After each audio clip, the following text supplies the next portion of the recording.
Hello engineers, welcome to your Threads and Fasteners lesson. By the end of this lesson, you'll be able to create this technical drawing that you see here. You'll create a nut and a bolt. You should have received a printout of this worksheet. This worksheet is supposed to be used with this website. So click on the website link and it will take you here.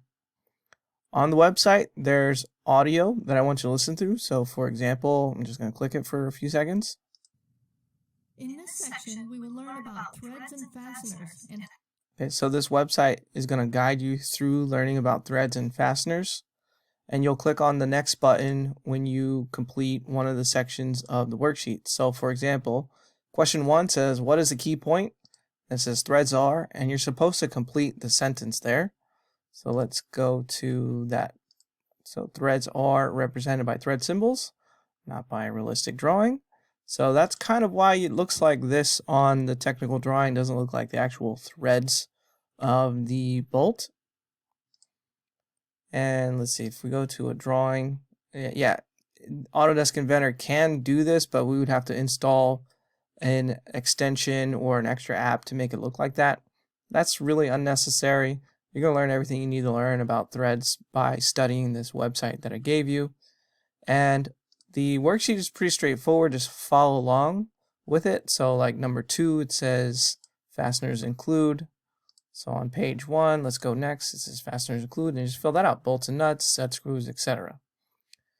When you get to the end, there's going to be some matching here. So like label the term to what you see on the schematic here, and so on. And when you get to the bottom, the very end of your worksheet here, it says work through the web page.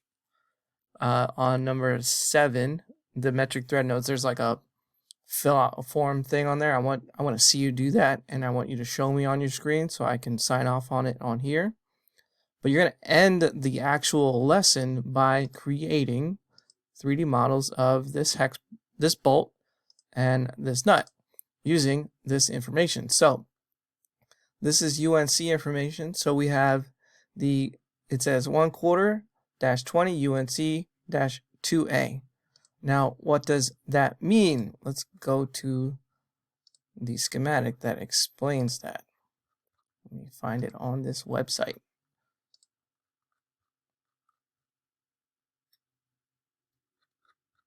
Give me 1 second. Okay, here we go. So, Unified National Thread Notes. This identifies the type of thread that it's asking you for. And this schematic right here, let me zoom in on that. The first number is the major diameter, so like for example, this drawing right here, the diameter of that circle would be 3/8 of an inch. And then you have your threads per inch, the thread form or the type, the thread class, and whether or not it's a left-handed or right-handed thread. For our example, all we really need to know is that it's a 1/4 inch in diameter, it has 20 threads per inch, and everything else kind of happens automatically. But there are some things that we do need to know in order to create the shape of the bolt head and the shape of the nut. And there's 2 basic formulas, extremely basic formulas, that you're going to need to know in order to make those. Let me find that page. Drawing bolts right here. So on page 8, drawing bolts, it says 1.5 times the D right here. That's the diameter. So whatever the major diameter is, that's what your length between the 2 widths of the head would be. So 1/4 inch times, or it would be 1.5 times a 1/4 inch, and that gets you your width. So what does that look like in practice? So have Autodesk Inventor open, click on new part, and we're going to start a new sketch. Click on the XZ plane, drop down your menu here. It might say rectangles, just drop it down, and click on polygon. Make sure that says 6, and on the origin, click and click. We want our bolt to be the proper orientation, so I'm going to click on vertical constraint and then click on one of the lines. and it'll automatically do that. Also notice that your view cube, the top might look like mine, so make sure that the top is in this orientation. I'm asking you to make a 1/4 inch bolt. So the dimension between the two sides here, it's going to be 1.5 times 0.25, or 1/4 inch. You can do 1/4. To get the little multiplication symbol, you hold Shift and tap the number 8. If you're using a keyboard that has a numerical pad, look for the asterisk. And I'm going to press Enter, and it looks like our actual distance is 0.375. Go ahead and click on Finish Sketch. And our the height of the hex head here is 2/3 times the distance, the major diameter. So we're going to click on Extrude, highlight your distance A after you've clicked on your shape. I think a simpler way is to just type in 0.67 times 0.25 or times 1/4. Remember, 1/4 is 0.25. And that is the height of your hex head. Now on the top of it, we're going to right click New Sketch. Go ahead and click on Project Geometry of that surface. We need those lines to be highlighted. Then click on Circle. Click on the origin, because we centered our head there. And then let it snap to a line. And then click Finish Sketch.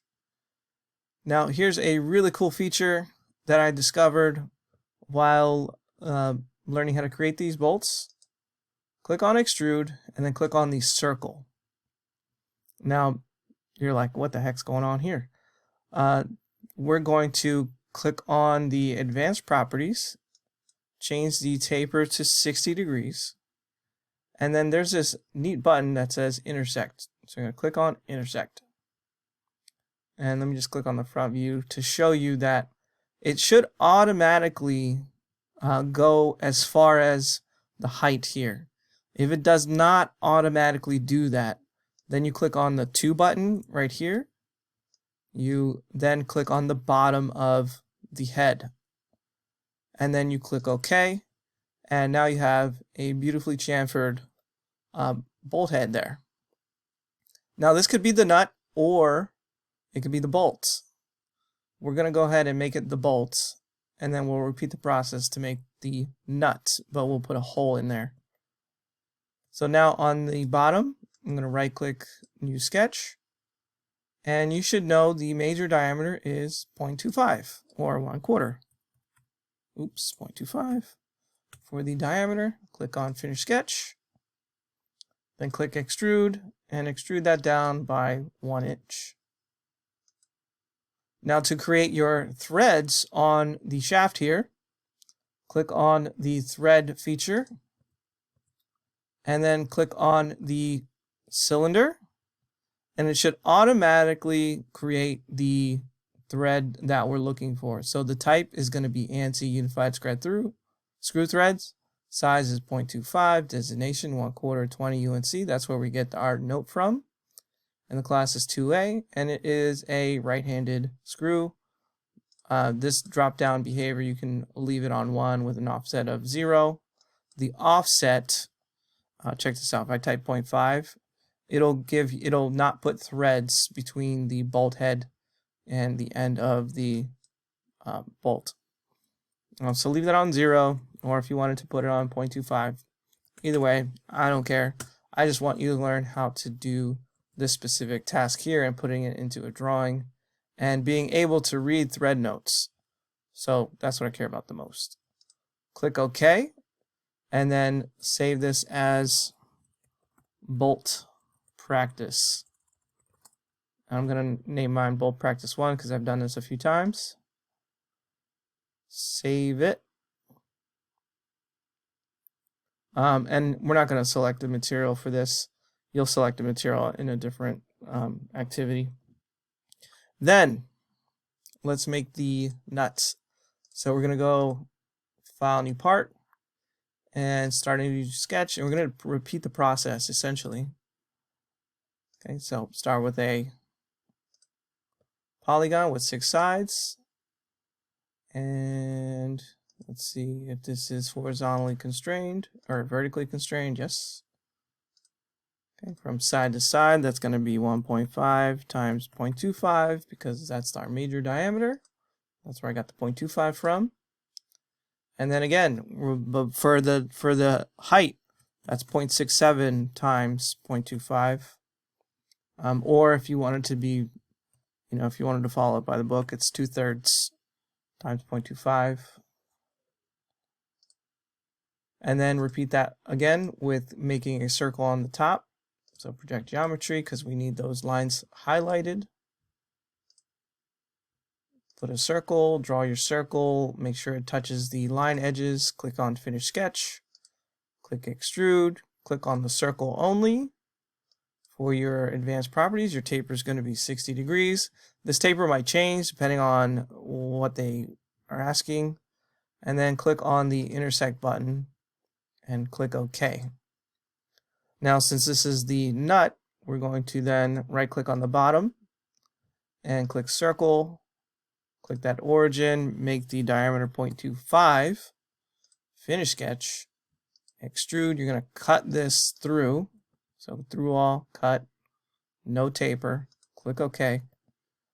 And then using your thread button, click on thread, click on that inside surface, and it should automatically make it all of this information here, 0.25, 1/4 20, and the class is 2B, so it looks like the internal threads is going to be 2B and the external threads are going to be 2A, and then click OK. And save that as bolts. I'm going to name it bolt practice 1. Well, I need to name it 2 now. Click save. And then you're going to open up your custom template and you're going to put your nut and your bolt inside of the template, showing the top and the side. You don't need a third view for each of them. And I'm scaling it to 3 to 1 ratio. So make sure your scale is 3 to 1. Okay, for both the nut and the bolts. Now, how do I get the thread note on here? Okay, that's pretty straightforward as well. Click on Annotate, and right here you have a button that says Thread, Hole and Thread. So you click on that, then you click on the outside part of the drawing there, and the inside, you're going to see this right here, the hidden line for the thread there, and that'll give you the information necessary to show on your technical drawing. For your isometric view, I'm going to double click on mine. Make sure that you have the shaded button clicked so we can actually see just a simple representation of the threads. And there's a lot more information that we can add to this, but for now, this is literally all I'm looking for, and most of the time that's all you're going to need, because everything it's so standardized. There's huge charts that you can refer to when you're looking for information related to threads and notes. Most of the time, the only time you'll see nuts and bolts and screws is in an assembly, and pretty much nowhere else. And sometimes they don't even show it on the assembly. They'll just say, here's where your hex nut bolt's going to be, and here's the thread note, because it's so standardized. The only thing that's really not standardized is the lengths. Like this bolt could have been 3 inches, 4 inches, 8 inches, whatever. But the thread note would not change. But we would put the length on here. And since the other parts of it are standardized, we don't really need to know that information. But if we wanted to, we could, put that there. But that just, it's not necessary because we have these standards that we follow, like, this right here. So that's what I'm looking for. I'm looking for your nut and your bolt, and So this is all I'm looking for. You don't need a parts list or labeling. You just want to see that you're able to follow these directions and add the thread notes like you see on this technical drawing.